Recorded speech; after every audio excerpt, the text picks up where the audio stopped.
Dahil po ko sa akong work. Absent ko gapon. Kaya na ko kaso. Di akong alaga. Natulog na. Akong baby. Akong anak. Uban man ako sa akong work. Say hi, Ellie. Kay way makabantay. Punta lang sa ani guys. Kanya karon kay mamilok ko. Magtupi ko sa mga nilabhan. Camera diring tulog guys. Kay ang parents sa baby nag-work. Nya ang kuya kay nag-school. Camera diri pero ni gawas lang og Sabado og Sunday kay off man na nila. Saturday duty ko. Monday to Saturday duty ko nya. Sunday off. Pero kadalasan absent ko. Kaya na ay mga buluhaton nga angay buhaton.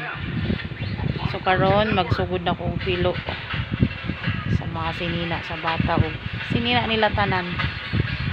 So maro to guys, daghang salamat sa pagtan-aw. Amping mong tanan. God bless.